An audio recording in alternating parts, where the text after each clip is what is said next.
Selamat berjumpa kembali Bapak Ibu, saudari-saudara umat beriman terkasih dalam Tuhan. Selamat berhari Minggu. Pada hari Minggu biasa ke-14 tahun B, 7 Juli 2024.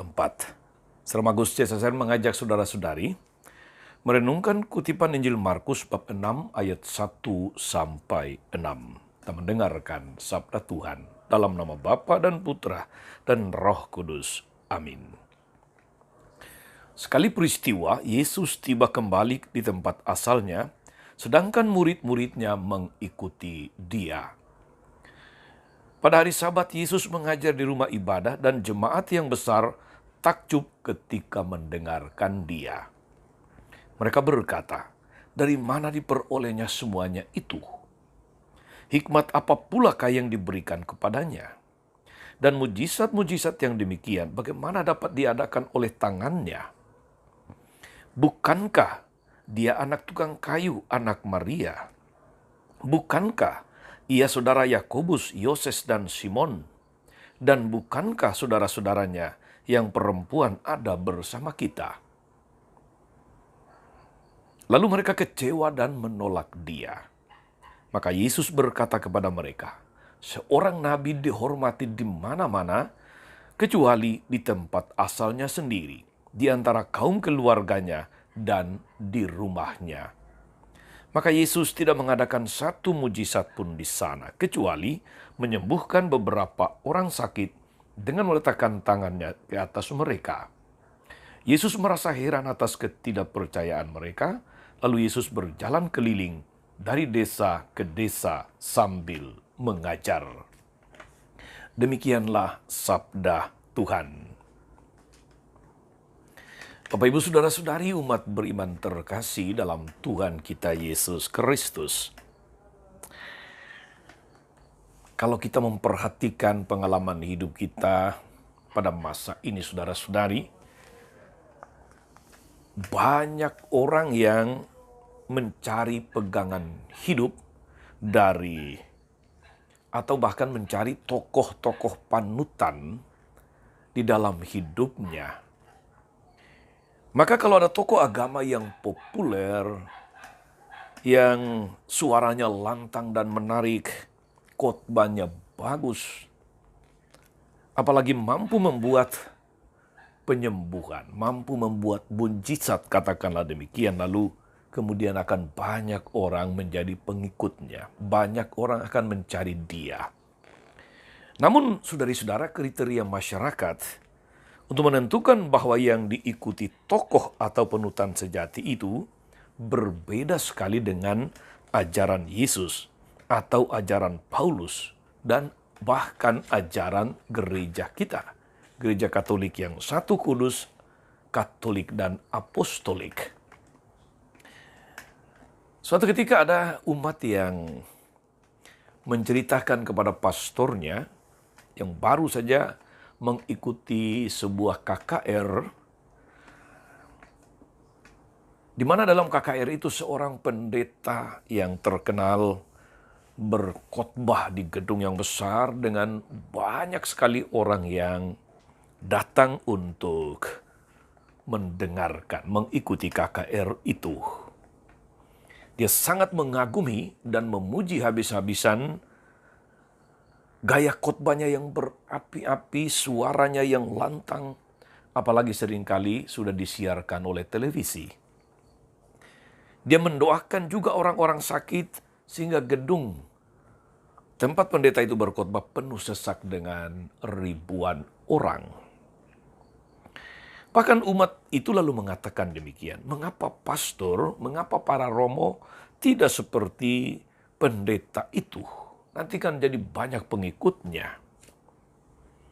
Lalu dengan tenang pastor itu kemudian mengatakan kepadanya, "Saudara, umat kita itu tidak memerlukan khotbah yang hebat, tetapi kesaksian hidup yang baik dari para pastornya. Kesaksian hidup yang baik dari para biarawan-biarawatinya. Kesaksian hidup yang baik dari keluarga-keluarga Katolik. Itulah khotbah yang hebat. Itulah khotbah yang hidup.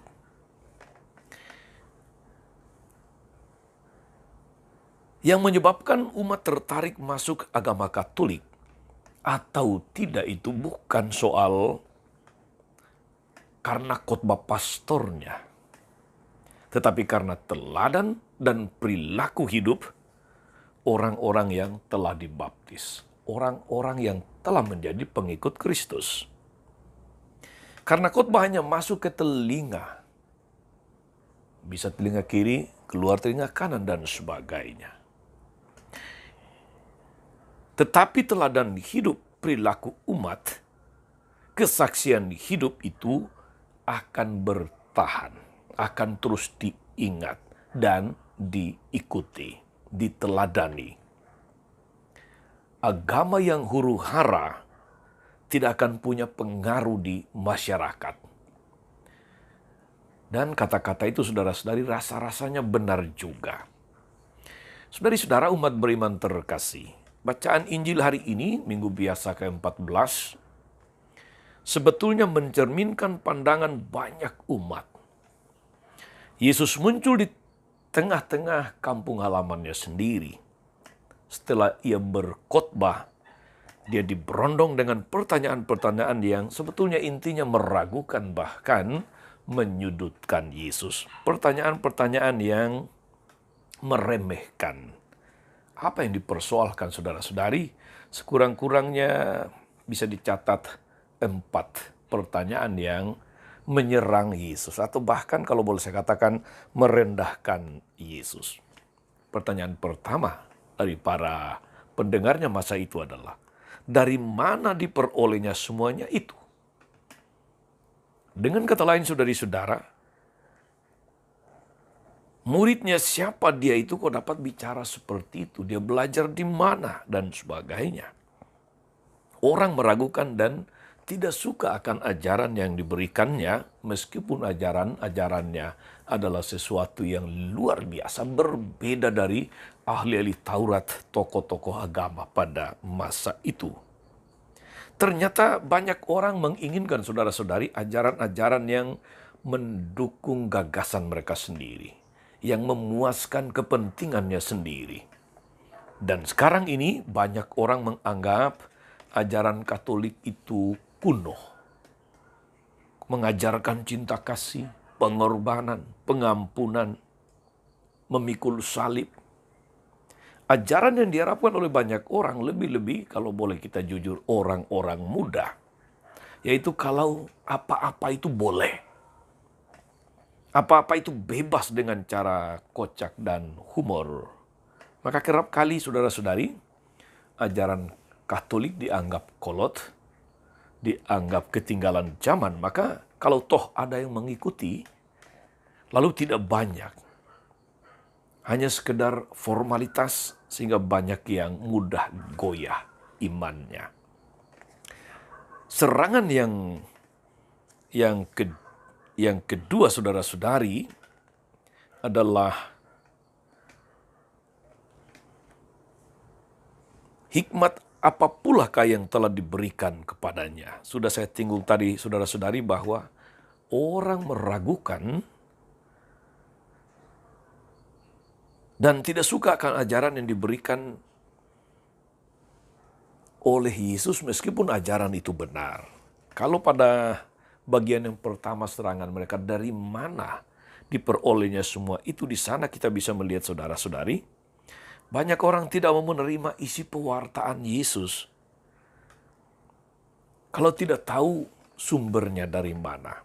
Meskipun benar atau hebat, tetapi kalau sumbernya tidak sesuai harapan, dengan mudah juga ditolak. Banyak orang tidak suka kalau sumbernya adalah dari Injil. Bahkan orang-orang muda mengatakan kurang keren, kurang ngetren, dan sebagainya. Pada bagian kedua ini, saudara-saudari, serangan mereka jelas menolak, merendahkan ajaran Yesus. Hikmat apa pulakah yang diberikan kepadanya? Itulah yang saya singgung tadi, saudara-saudari. kerap kali dianggap sebagai sesuatu yang kolot, terlalu konvensional, terlalu kuno. Serangan yang ketiga kepada Yesus dari Injil hari ini. Dengan kekuatan mana dia membuat mujizat? Kita dengar tadi dikatakan, bagaimanakah mujizat-mujizat demikian dapat diadakan oleh tangannya? Ini adalah mentalitas banyak orang. Karena orang-orang menganggap bahwa yang dapat membuat mujizat itu adalah orang sakti, yang punya kekuatan gaib, paranormal.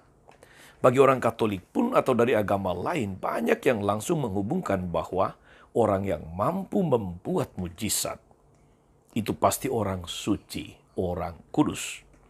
Padahal masih perlu dibedakan antara mujizat yang berarti campur tangan sendiri yang langsung pada umat manusia, atau sekedar kekuatan ajaib yang dimiliki seseorang.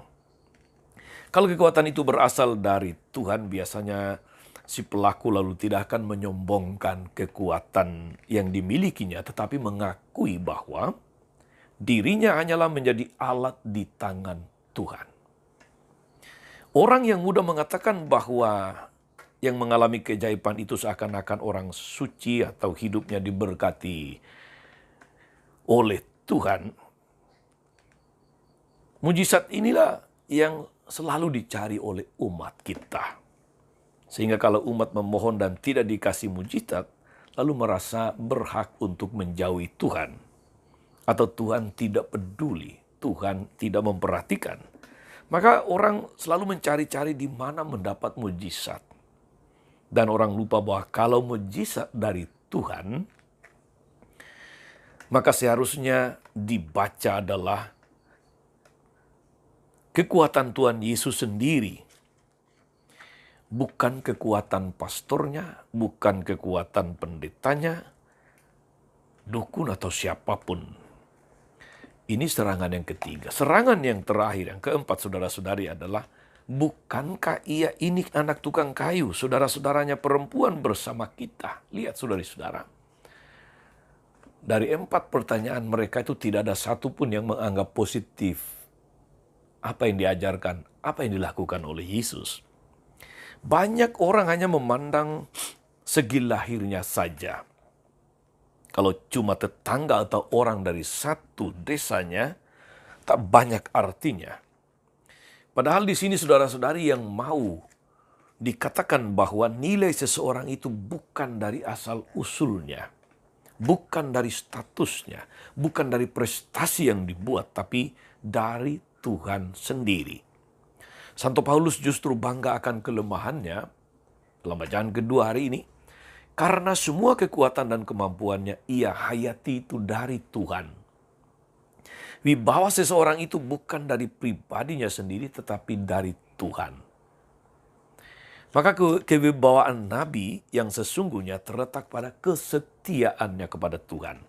Walaupun menerima penderitaan, walaupun ditolak, walaupun menerima situasi yang kurang menguntungkan, yang tidak diharapkan dalam hidup. Jadi dengan jelas sekali saudara-saudari masyarakat mempunyai penilaian bahwa tokoh agama itu lulusan atau ijazahnya apa.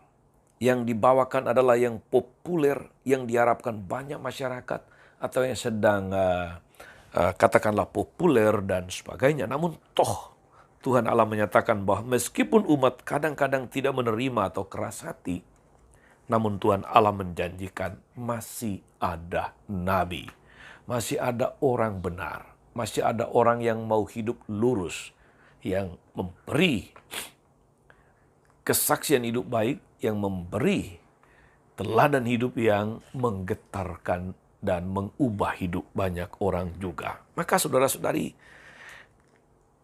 apakah ada nabi pada zaman sekarang? Dan apa ciri-cirinya nabi itu seandainya masih ada pada zaman kita ini? Nabi terbesar atau pewarta agung yang memberi inspirasi banyak orang itu adalah Yesus sendiri. Namun orang-orang yang mau menerima inspirasi dari Yesus dan melaksanakannya dalam hidupnya, menjadi saksi bagi kanan kirinya. Itulah sebenarnya nabi zaman ini.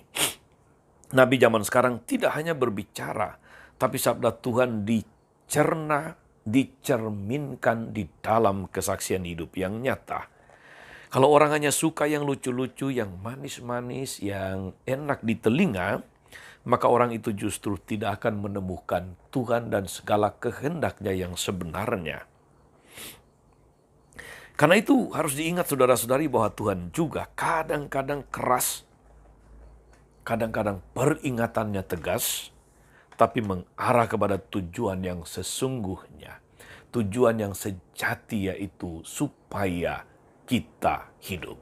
Supaya kita selamat. Maka saudara-saudari, belajar dari inspirasi firman Tuhan hari ini, kita bisa mengatakan bahwa Anda pun adalah seorang nabi manakala hidup kita senantiasa mencerminkan ajaran dan kehendak Tuhan. Dan kesaksian hidup kita menjadi inspirasi, menjadi teladan yang baik bagi banyak orang, bagi orang-orang di sekitar kita. Maka saudara-saudari, jadilah nabi zaman ini yang kesaksian hidupnya senantiasa merupakan inspirasi, teladan, contoh bagi banyak orang. Tuhan Yesus memberkati kita semua. Amin. Tuhan Yesus Kristus, kami bersyukur atas firman-Mu yang meneguhkan kami untuk menjadi nabi-nabi zaman sekarang. Nabi-nabi yang tidak tergantung kepada apa kata orang, penerimaan, popularitas, tetapi kebenaran di dalam kesaksian hidup yang sesuai dengan ajaran dan kehendak-Mu. Mampukan kami untuk menjadi nabi-nabi yang tidak mudah putus asa, yang tidak gampang menyerah, tetapi yang terus mewartakan ajaran dan kehendak-Mu melalui kesaksian hidup kami sehari-hari. Terpujilah Engkau sepanjang segala masa. Amin. Saudari-saudara sekalian, berkat Allah turun atas saudara-saudari. Atas mereka yang kita doakan atau kita janjikan doa mereka yang sakit dan menderita, skala rencana karya pelayanan hari ini, Bapa dan Putra dan Roh Kudus. Amin. Tetap sehat, teruslah menjadi berkat. Jangan lupa like, subscribe, nyalakan lonceng notifikasinya. Salam 52, Tuhan memberkati.